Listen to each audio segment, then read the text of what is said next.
I'm Boomer Esiason for SI.com. So which of the teams had the best offseason thus far in the NFL? Now, sometimes a great offseason doesn't mean wins during the season. But in this case, for these particular four teams, I think it will all result into wins. So let's start with the Denver Broncos.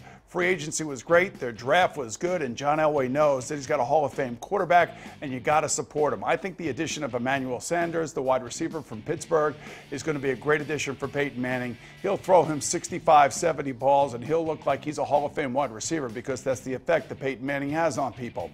He also refortified the defense. You bring over DeMarcus Ware, Aqib Talib, and TJ Ward.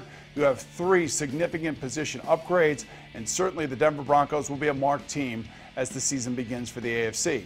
The other AFC team that I really like, believe it or not, is the Jacksonville Jaguars. First and foremost, I loved how deliberate they were on draft day, taking Blake Bortles with the third overall selection. I love Blake Bortles in the whole process, and I thought that he really endeared himself to not only coaches but general managers throughout the NFL, showing that he wanted to be a part of the combine, that he wanted to compete and show everybody else that he was serious football, that he was not Johnny football, and he certainly made an impression on the Jacksonville Jaguars. Look at their offseason additions on their defensive line. You know that Gus Bradley's going to have a good defense. You know that they're going to run the ball effectively. I still think they're a year or two away, but opposite of what the Denver Broncos are, a now team, the Jacksonville Jaguars are a future team and are building a very good team, to say the least.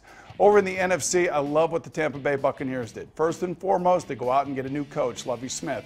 Lovie Smith is loved and respected by players all throughout the league.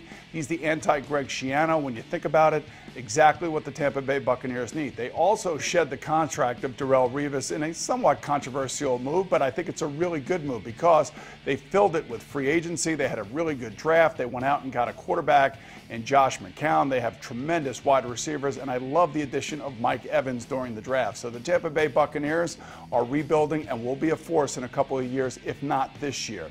And then also the Chicago Bears.